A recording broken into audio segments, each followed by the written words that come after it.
Assalamualaikum warahmatullahi wabarakatuh. Nama saya Septiana Mediawati, NPM 18130240020. Pada kesempatan kali ini, saya akan menjelaskan materi terumbu karang. Yang pertama, apa itu terumbu karang? Terumbu karang adalah struktur dasar laut berupa deposit kalsium karbonat yang dihasilkan terutama oleh hewan karang yang bersimbiosis membentuk ekosistem di kedalaman laut terkena sinar matahari. Ekosistem terumbu karang adalah contoh ekosistem alami yang sangat sensitif hingga hanya dapat bertahan di laut-laut yang memenuhi syarat saja. Kemudian ada karakteristik terumbu karang. Karakteristik terumbu karang yang pertama yaitu terumbu karang dapat hidup dengan baik dengan suhu air di perairan karang berdasarkan Kementerian Lingkungan Hidup nomor 51 tahun 2004 tentang baku mutu air laut adalah antara 28 hingga 30 derajat Celcius. Kemudian memiliki kadar garam tinggi.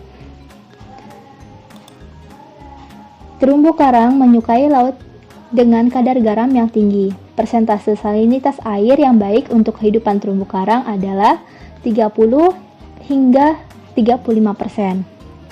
Selanjutnya ada cahaya dan kedalaman. Cahaya matahari merupakan faktor yang paling penting dalam pertumbuhan terumbu karang karena cahaya matahari digunakan untuk zooxanthellae dalam proses fotosintesis. Umumnya terumbu karang berkembang pada kedalaman 25 derajat 25 meter dengan intensitas cahaya 15% sampai dengan 20% dari intensitas di permukaan. Selanjutnya ada kecerahan. Nilai kecerahan yang terukur yaitu 9 sampai dengan 12 meter. Nah, nilai kecerahan sesuai baku mutu air laut untuk wisata bahari adalah kurang lebih 6 meter. Baku mutu air laut untuk menunjang kehidupan karang adalah kurang lebih dari 5 meter. Selanjutnya ada gelombang.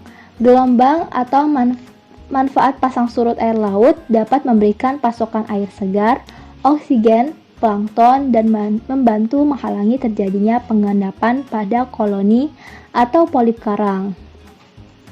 Kemudian ada arus. Selanjutnya ada arus. Arus ini berdampak baik pada ekosistem terumbu karang karena arus membawa nutrien dan bahan-bahan organik yang diperlukan oleh karang dan juga zooxanthellae.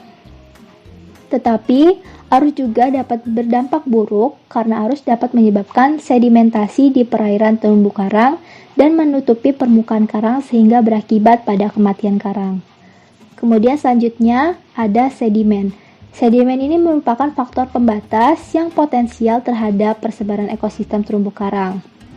Sedimentasi mempunyai pengaruh yang negatif, yaitu sedimen yang berat dapat menutup dan menyumbat bagian struktur organ karang untuk mengambil makanan, sehingga dapat mempengaruhi pertumbuhan karang secara tidak langsung. Selanjutnya ada substrat. Nah, substrat keras sangat tepat untuk larva karang menempel dan tumbuh. Sifat substrat yang keras, larva dapat mempertahankan hidup dari hempasan, ombak, dan juga arus yang kuat. Selanjutnya juga ada pH. pH ini yang baik antara 6,5 hingga 7 termasuk perairan yang produktif, yaitu perairan yang dapat menunjang kehidupan organisme di dalamnya. Kemudian selanjutnya ada jenis-jenis terumbu karang. Terumbu karang ini dibagi menjadi 2 jenis, yaitu yang pertama ada terumbu karang keras dan yang kedua ada terumbu karang lunak. Terumbu karang keras seperti brine coral dan elkhorn coral merupakan karang batu kapur yang keras dan membentuk terumbu karang. Karang batu ini menjadi pembentuk utama ekosistem terumbu karang. Walaupun terlihat sangat kuat dan kokoh, karang ini sebenarnya sangat rapuh, mudah hancur dan sangat rentan terhadap perubahan lingkungan. Kemudian yang kedua adalah terumbu karang lunak. Seperti contohnya itu adalah sea finger dan sea webs. Tidak membentuk karang terdapat beberapa tipe terumbu karang, yaitu terumbu karang yang tumbuh di sepanjang pantai di continental shelf yang biasanya disebut fringing reef. Kemudian terumbu karang yang tumbuh sejajar pantai tapi agak lebih jauh keluar biasanya dipisahkan oleh sebuah laguna disebut dengan barrier reef. Dan terumbu karang yang menyerupai cincin di sekitar pulau vulkanik disebut dengan coral atoll. Selanjutnya ada tipe-tipe terumbu karang. Ada beberapa macam bentuk terumbu karang berdasarkan teori penenggelaman. Yang pertama ada terumbu karang tepi atau fringing reef. Terumbu karang ini tumbuh ke permukaan dan ke arah laut terbuka. Terumbu karang tepi atau karang penerus berkembang di mayoritas pesisir pantai dari pulau-pulau besar. Perkembangannya bisa mencapai kedalaman 40 meter dengan pertumbuhan ke atas dan ke arah luar menuju laut lepas. Dalam proses perkembangannya, terumbu ini berbentuk melingkar yang ditandai dengan adanya pembentukan ban atau bagian endapan karang mati yang mengelilingi pulau. Pada pantai yang curam, pertumbuhan terumbu jelas mengarah secara vertikal. Contohnya ada di Bunaken, Sulawesi, Pulau Banaitan, Banten, dan Nusa Dua Bali. Selanjutnya, tipe-tipe terumbu karang yaitu terumbu karang penghalang atau barrier reef. Nah, terumbu karang ini terletak pada jarak yang relatif jauh dari pulau sekitar 0,52 km ke arah laut lepas dengan dibatasi oleh perairan berkedalaman hingga 75 meter. Terkadang membentuk lagun atau kolam air atau celah perairan yang lebarnya mencapai puluhan kilometer. Umumnya, karang penghalang tumbuh di sekitar pulau sangat besar atau benua dan membentuk gugusan pulau karang yang terputus-putus. Contohnya itu adalah Batuan Tengah di Bintan, Kepulauan Riau, Spermonde, Sulawesi Selatan, dan Kepulauan Banggai, Sulawesi Tengah. Tipe yang ketiga ada terumbu karang cincin atau atolls. Terumbu karang ini berbentuk cincin yang mengelilingi batas dari pulau-pulau vulkanik yang tenggelam sehingga tidak terdapat perbatasan dengan daratan. Dengan kata lain, atol merupakan karang berbentuk melingkar seperti cincin yang muncul dari perairan yang dalam, jauh dari daratan dan melingkari gobah yang memiliki terumbu gobah atau terumbu petak. Yang keempat adalah terumbu karang datar atau gosong terumbu, patch reef. Gosong terumbu atau patch reef ini terkadang disebut juga sebagai pulau datar atau flat island. Terumbu ini tumbuh dari bawah ke atas. Bentuk terumbu berdasarkan teori penenggelaman dapat dilihat pada gambar di bawah ini.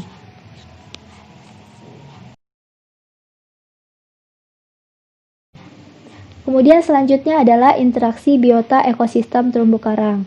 Secara umum, interaksi yang terjadi di ekosistem terumbu karang terbagi menjadi dua.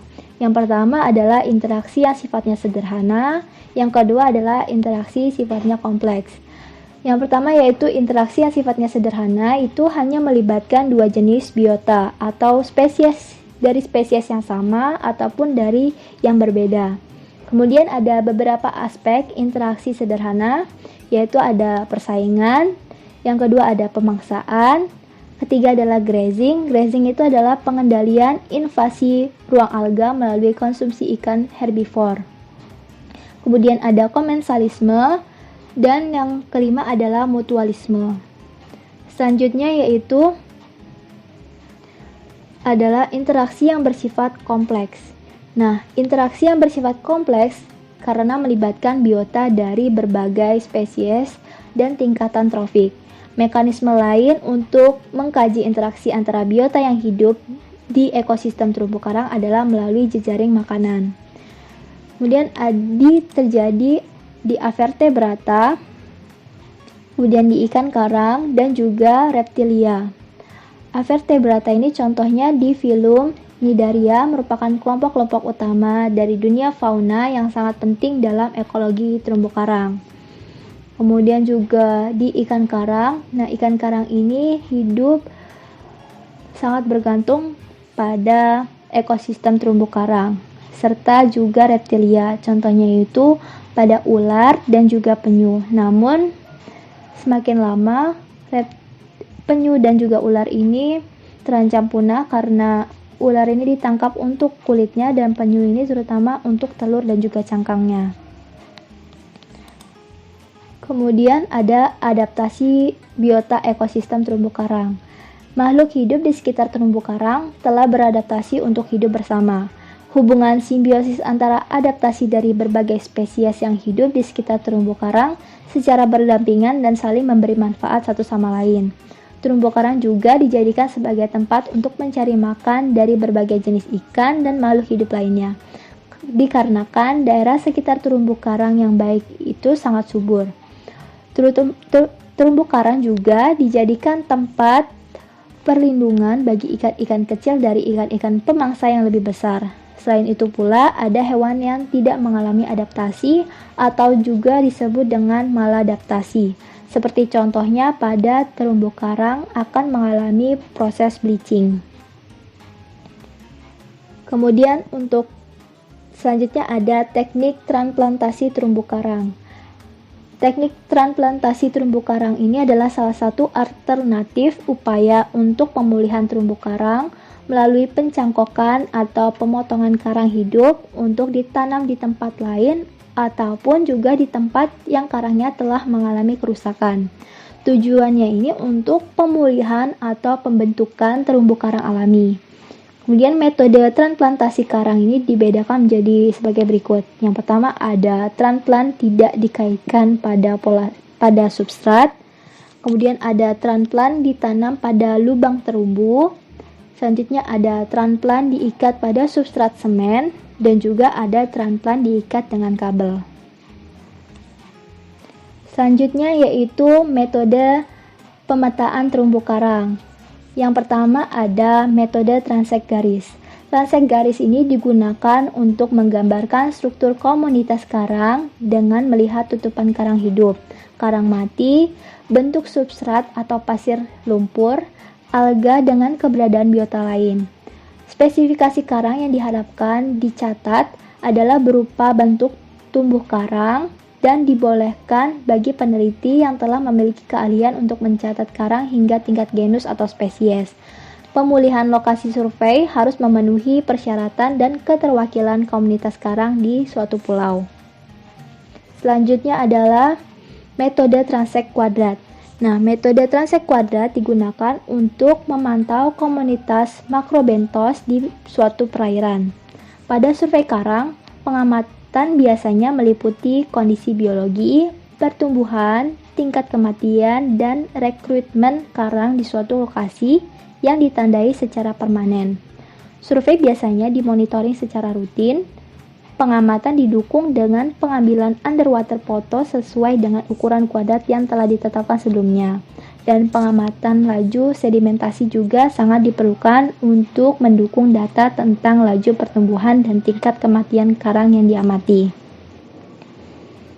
Kemudian metode yang ketiga yaitu metode Mantatau. Penelitian ini menggunakan metode Mantatau bertujuan untuk mengamati perubahan secara menyeluruh pada komunitas bentik yang ada pada terumbu karang, termasuk kondisi terumbu karang tersebut.